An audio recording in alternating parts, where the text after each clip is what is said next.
थोडक्यात माझं मनोगत व्यक्त करेल. मी दोन गोष्टींवर तुम्हाला फोकस आज मला करावंसं वाटेल. पहिली गोष्ट काय अपेक्षित आहे, जे एंड प्रॉडक्ट आहे, तुम्ही स्वतःला MPSC समोर तुम्ही राज्य शासनासमोर स्वतःला प्रपोज करताय त्यावेळी त्यांना काय अपेक्षित आहे ही सर्वात महत्त्वाची गोष्ट आहे. आणि दुसरा टप्पा मग येतो की ते साध्य कसं करायचं. तर लास्ट इयर मी डेप्युटी CO म्हणून सिलेक्शन झाल्यानंतर यशदामध्ये माझं प्रशिक्षण झालं आणि पूर्ण हा जो कालावधी आहे त्यावरून मला काही गोष्टी लक्षात आल्या की राज्य शासनाला जे अपेक्षित आहे आपल्याकडून आणि आपण जी MPSC काय आहे ही कल्पना करतो ह्या दोन्हीमध्ये खूप फरक आहे. आपल्याला एक गव्हर्नमेंट ऑफिसर म्हणजे जनरली सर्वसामान्य मुलांना एक कल्पना असते की लाल दिव्याच्या गाडीत बसून एन्जॉय करायचं AC केबिनमध्ये बसून. पण जर आमच्या ट्रेनिंगचा पार्ट तुम्ही बरेच माझ्यासोबतचे सहकारी आहेत, आम्हाला अतिशय खडतर ट्रेनिंग स्पेशली आम्हाला ट्रायबल अटॅचमेंट होती एक आठवडा अशा गावामध्ये जिथे बससुद्धा ST बससुद्धा पोहोचू शकत नव्हती. जिथे आम्हाला प्रवास करायला आम्हाला पोहोचायला त्या गावामध्ये भंडाऱ्यासारख्या जिल्ह्यांमध्ये अमरावतीमध्ये पोहोचायला 4 ते 5 मेन गावांपासून लागले. आणि त्यामुळे आणि त्याचबरोबर आमची मंत्रालय अटॅचमेंट मुंबईत होती. त्यावेळेस आम्हाला 2 दिवस सुट्टीमध्ये असा कार्यक्रम देण्यात आला होता की 2 दिवसात त्यांनी आम्हाला पूर्ण एक लेखी मेसेज आला होता जनरल ॲडमिनिस्ट्रेशन डिपार्टमेंटचे सेक्रेटरी सहाय सर यांच्याकडून. तुम्हाला या घाटकोपर ते बोरिवली ते पूर्ण एरिया तुम्हाला एक लोकल ट्रेननी प्रवास करायचा आहे. तुम्हाला त्यावेळेस गणेशोत्सव सुरू होता, गणपती पंडालचं तुम्हाला भेट द्यायची आहे. पूर्ण लोकलमधल्या लोकांना काय प्रॉब्लेम येतो, मोनोरेल जर जात आहे तर तिचं प्लस पॉईंट्स काय आहेत, मायनस पॉईंट्स काय आहेत, या सर्व गोष्टींचा अभ्यास करून रिपोर्ट सादर करायचा होता. म्हणजे राज्य शासनाला अशी अपेक्षा आहे की तुमच्यामध्ये सामान्य लोकांसोबत कनेक्ट होण्याची कॅपॅसिटी असली पाहिजे, तुमच्यामध्ये ती सेन्सिटिव्हिटी असली पाहिजे की तुम्ही त्यांचे प्रॉब्लेम समजून घेऊ शकाल. त्याचबरोबर तुमच्यामध्ये तो पेशन्स असला पाहिजे की तुम्ही अशा अनेक प्रक्षोभक सिच्युएशन्स येतात त्यावेळी रिॲक्ट करणार नाही. आणि ह्या सर्वच गोष्टींना जज करण्याची प्रक्रिया म्हणजे आपली राज्यसेवेची पूर्व परीक्षा, मुख्य परीक्षा आणि इंटरव्ह्यू आहे. त्यामुळे मला एक फक्त आता थोडक्यात हे सांगून मी आता प्रोसेसकडे वळते. फर्स्ट ऑफ ऑल आता सारखा एकच प्रश्न विचारला जातो आहे की किती तास तुम्ही रोज अभ्यास करायचा. सो मला वाटतं खूप कमी जणांनी मला इवन हा प्रश्न कोणीच कधी विचारला नाही की हा सिलेबस असा आहे याचा ॲनालिसिस करून सांगा किंवा प्रश्नपत्रिकांचा ॲनालिसिस. हे सर्वात दुर्लक्ष केला जाणारा भाग आहे प्रिपरेशनचा.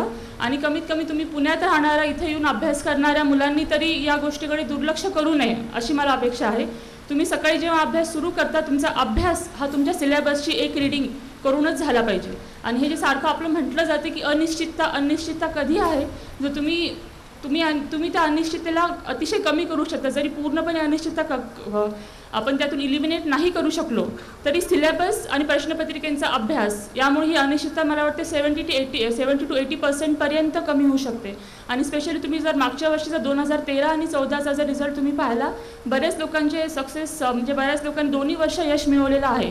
म्हणजे त्यांना प्रेडिक्टेबिलिटी आहे या एक्झाममध्ये, पण तुम्हाला ती प्रेडिक्टेबिलिटी कळत नाही आहे. का कळत नाही? कारण तुम्ही सिलेबसकडे दुर्लक्ष करताय, तुम्ही प्रश्नपत्रिकांकडे दुर्लक्ष करताय. जो विद्यार्थी ज्याला जर सिलेबसचा प्रत्येक शब्द आणि प्रश्नपत्रिकेतले मोर दॅन 90% प्रश्न जर पाठ असतील तर त्या विद्यार्थी कधीच म्हणणार नाही की अनिश्चित प्रोसेस आहे. तेव्हा माझं पुन्हा एक तुम्हाला विनंती आहे की क्वालिटी मटेरियल खूप अवेलेबल आहे. स्पेशली मी युनिकच्या सर्व सदस्यांचे सरांचे, तुकाराम जाधव सरांचे, भोळे सरांचे सर्वांचे आभार मानते. युनिकशी संबंध माझा फक्त इंटरव्ह्यूच्या वेळेस आला क्लासेसच्या माध्यमातून, परंतु अभ्यास जो मटेरियल आहे त्यांचं रीडिंग मटेरियल खरंच खूपच क्वालिटी मटेरियल आहे सर. आणि बरेचसे बुक्स आहेत, मी आधी UPSCचा अभ्यास करायचे, इवन बरेचसे बुक्स इंग्लिशमध्ये जे आहेत त्यापेक्षा पण रेफरन्स मटेरियल खूप जास्त क्वालिटी चांगली मेंटेन केलेली आहे.